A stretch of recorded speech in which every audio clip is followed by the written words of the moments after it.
5, 4, 3, 2, 1, 0.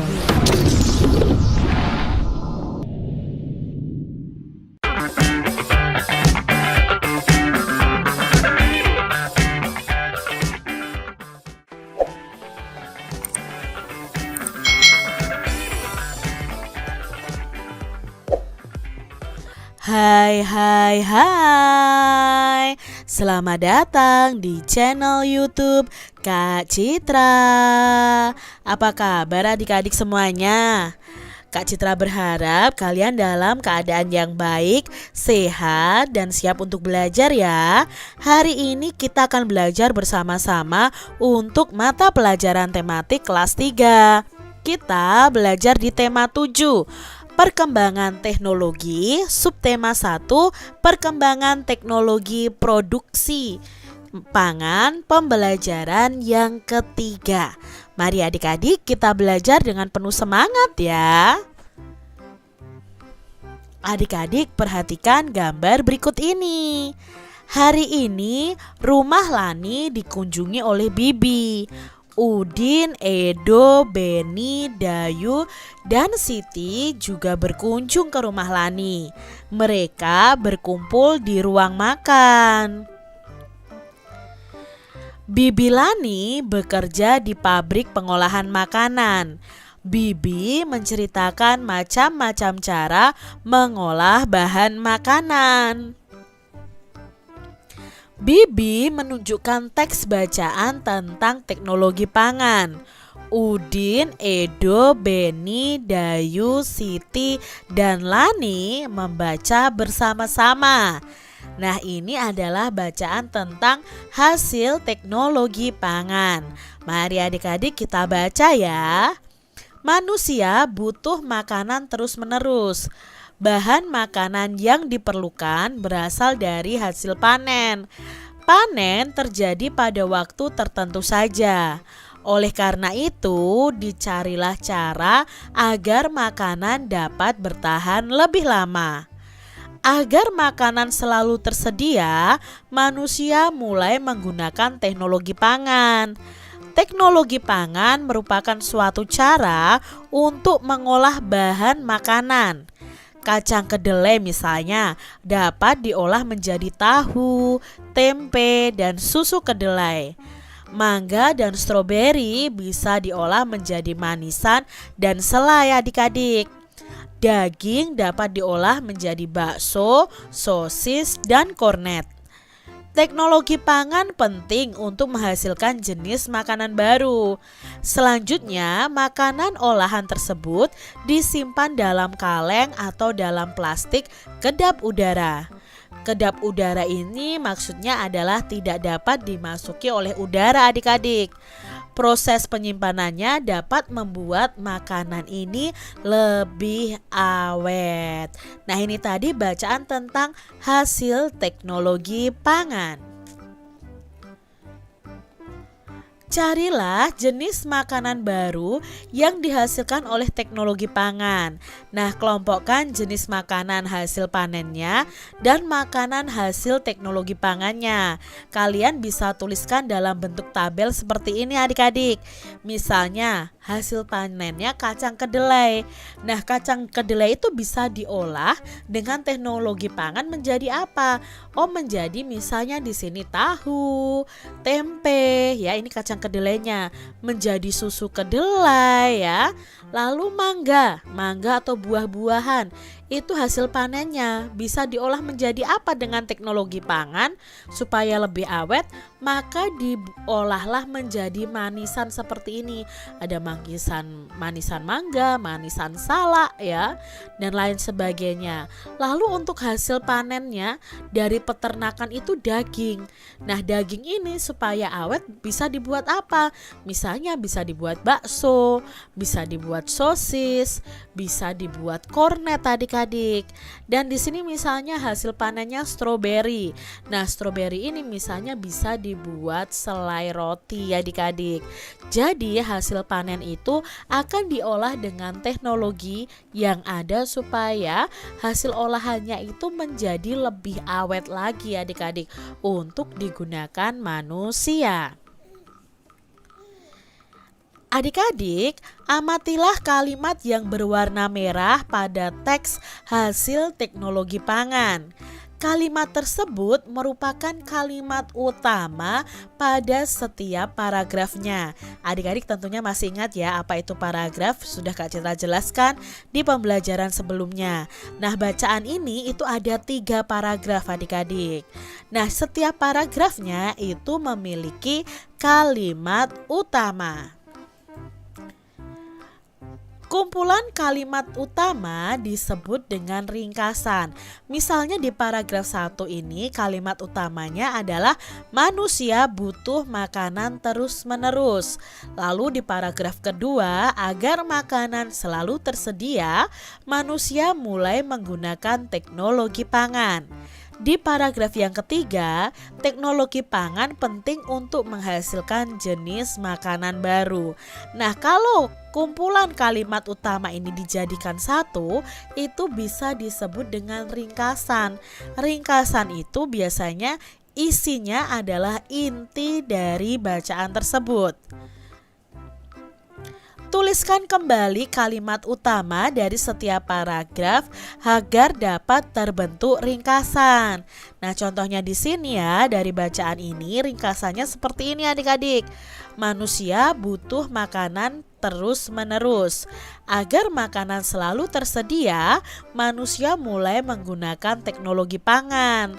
Teknologi pangan penting untuk menghasilkan jenis makanan baru. Itu ringkasan dari bacaan ini. Setelah membaca dan bercerita tentang teknologi pangan, Lani mengajak teman-temannya bernyanyi bersama. Bibi Lani memperkenalkan sebuah lagu baru. Nah, lagunya ini berjudul Tukang Sayur, karya Pak Ate Mahmud. Adik-adik bisa cari ya video tentang lagu Tukang Sayur. Kebetulan di video Kak Citra tidak ada lagu tentang tukang sayur ya. Nah, nanti Kak Citra akan coba cari linknya. Kak Citra akan taruh di description box untuk lagu Tukang Sayur karya Pak Ate Mahmud. Kita baca dulu saja syairnya ya. Di depan rumah kami setiap pagi lewat tukang sayur langganan ibu. Sayur, sayur, sayur, sayur. Demikian seru bang tukang sayur. Dari rumah ke rumah tak kenal lelah. Dijualnya sayur dengan ramahnya. Sayur, sayur, sayur, sayur. Demikian seru bang tukang sayur. Coba ya adik-adik kalian belajar lagu Tukang Sayur karya Pak Ate Mahmud ini. Masih ingatkah adik-adik arti dari pola irama? Nah, pola irama adalah susunan sekelompok bunyi yang muncul berulang-ulang secara teratur dalam sebuah lagu. Apakah lagu Tukang Sayur ini memiliki pola irama yang berbeda adik-adik? Ya adik-adik ya, memiliki pola irama yang berbeda. Ya, karena apa? Ya pasti setiap syair itu pola iramanya akan berbeda-beda. Coba nyanyikan lagu tersebut secara bergantian dengan teman kalian. Iringi nyanyian temanmu itu dengan berbagai gerakan untuk menunjukkan pola irama. Misalnya pola irama pertama itu diiringi dengan tepuk tangan. Lalu pola irama kedua bisa diiringi dengan petikan jari atau jentikan jari tangan.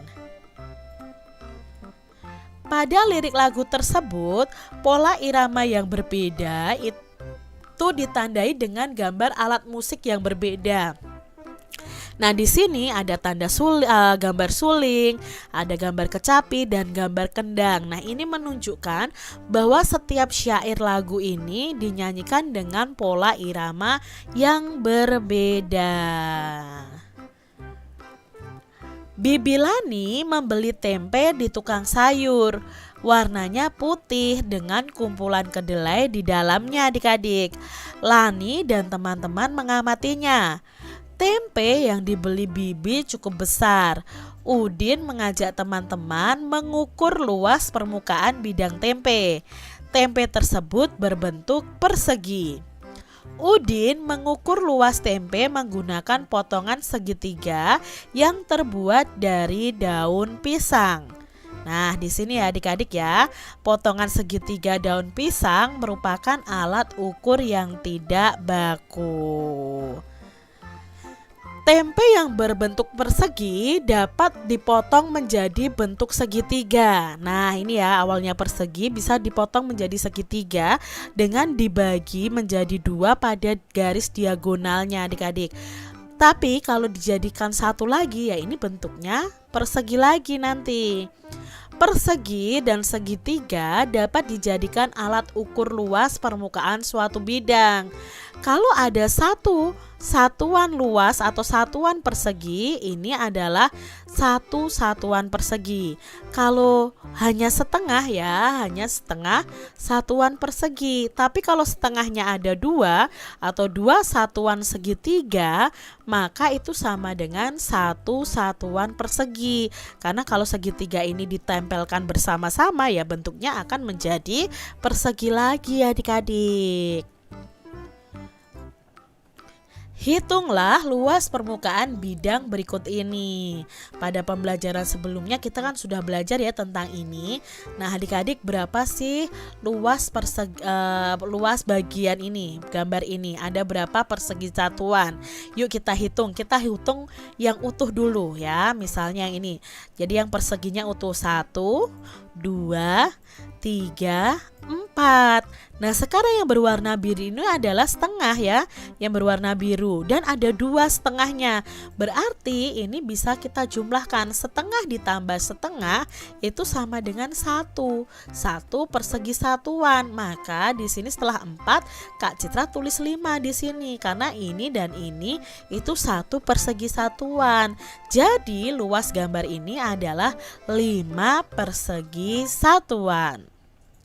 Kita lihat gambar berikutnya ada berapa persegi satuannya. Kita hitung yang utuh dulu ya. 1, 2, 3. Belum selesai nih adik-adik karena masih ada yang setengah bagian atau segitiga ini ya. Kalau segitiganya ada 2, berarti kan setengah ditambah setengah sama dengan 1. Berarti kalau 2 ini Kak Citra tulis 4 karena setelah 3 kan 4. Lalu yang kedua ini juga kita gabungkan supaya menjadi persegi ya. Berarti setengah ditambah setengah sama dengan 1. Nah setelah 4 Kak Citra tulis 5. Berarti luas bangun ini adalah 5 persegi satuan. Kita lihat gambar berikutnya adik-adik, berapa persegi satuan ya. Kita hitung yang utuh dulu. 1, 2, 3, 4, 5. Lalu di sini ada yang segitiga nih adik-adik. Segitiganya ada 2, berarti kan ya setengah ditambah setengah sama dengan 1. Nah setelah 5 ditambah 1 sama dengan 6.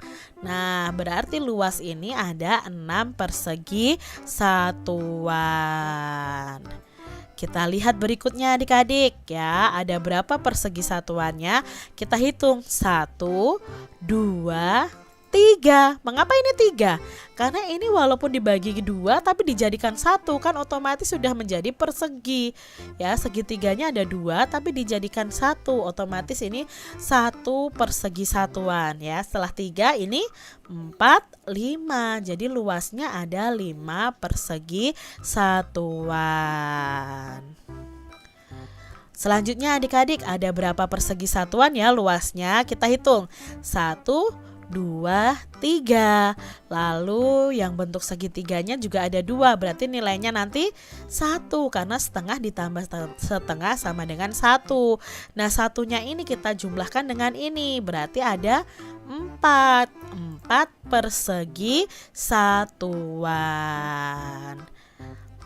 Nah, berikutnya adik-adik, ada berapa luas bangun ini? Ada berapa persegi satuan? Kita hitung yang utuh dulu. 1, 2, 3, 4, 5, 6.